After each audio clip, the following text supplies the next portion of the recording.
Chapter 8. Captain Zavis watched as his brothers removed their helmets, their faces, some scarred, some bearing the dark skin of Nocturne, turning skyward to breathe the non-recycled air.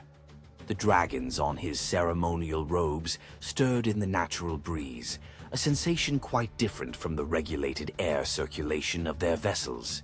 When the port official approached and knelt, Zavis noted the man's genuine respect and slight nervousness, common reactions to unexpected Astartes arrivals. He reached for his helmet, securing it back in place out of ingrained combat discipline, despite their supposedly safe location. The familiar seal of his armor clicking into place provided a comfort that centuries of warfare had instilled. "All is well, Sergeant," he replied, his voice now carrying the mechanical resonance of his helm's vox. "We will be staying no longer than 3 solar days, then we will be departing." His augmetic eye, now hidden behind his helm's lens, continued scanning their surroundings, a habit that even peaceful port calls couldn't break. "As you wish, my lord," the official responded with another bow. Around them, more battle brothers were emerging from the ship, their massive forms casting long shadows across the docking platform. Some still held their helmets, savoring the fresh air, while others, like their captain, maintained full battle readiness. The whispers that had plagued them in the void seemed somewhat muted here on solid ground, though they never fully ceased. Behind them, the mighty Sword of Dawn loomed in its berth, its massive form a reminder of the journey and mystery that awaited them after these 3 days of respite. Captain Zavis turned to face the Blood Angel, both warriors' massive forms dwarfing the port officials, who respectfully stepped back to give them space. 2 sons of different Primarchs, their armor marking their distinct lineages, the deep emerald plate of the Salamanders and the bright crimson of the Blood Angels.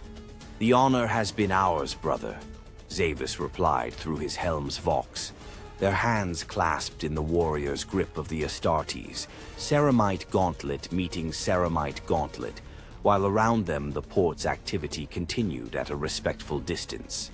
"By your leave, brother," the Blood Angel said, his own helm's vox carrying the formal tones of parting. "I must find my chapter, or at least a representative here in the port. It has been an honor to be at your side, but I can follow you no further." "May the Emperor guide your path," Zavis added as they exchanged salutes, warrior to warrior. "And may Sanguinius watch over you." The Blood Angel nodded, his helm reflecting the port's lights. "And may Vulcan's flame light your way through the shadows ahead, brother." With that, he turned and strode toward the port's administrative district, his crimson armor soon lost among the crowds, leaving the Salamanders to face whatever mysteries awaited them in the Nephilim sector. The whispers in Zavis's mind seemed to stir at the departure, as if noting that their influence now touched only the sons of Vulcan. Throughout the docked Sword of Dawn, pockets of activity continued despite the general exodus to the port. In the librarium, several scholars remained hunched over their research materials, the mystery of their shared visions too compelling to abandon, even temporarily. Brother Arcturus's quill continued its steady scratching, recording their findings with characteristic precision. Deep in the ship's sanctified chambers, the Psykers maintained their vigil. While technically free to leave, most chose to remain within the familiar, warded confines of their quarters. Brother Caden sat in meditation, his psychic hood humming softly as he continued to process the shared visions that had led them here.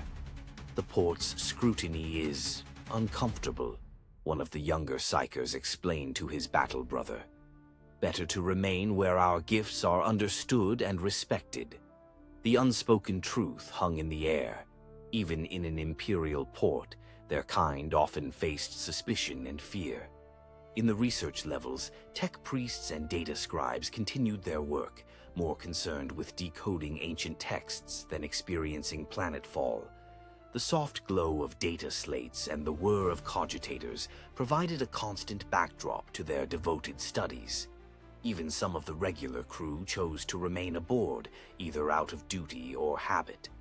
A few veteran serfs, their bodies long adapted to ship life, found more comfort in the familiar corridors of the vessel than in the bustling port beyond. The ship itself seemed to settle into a different rhythm, quieter but not empty. Like a sleeping giant, it maintained its essential functions while much of its crew sought brief respite on solid ground.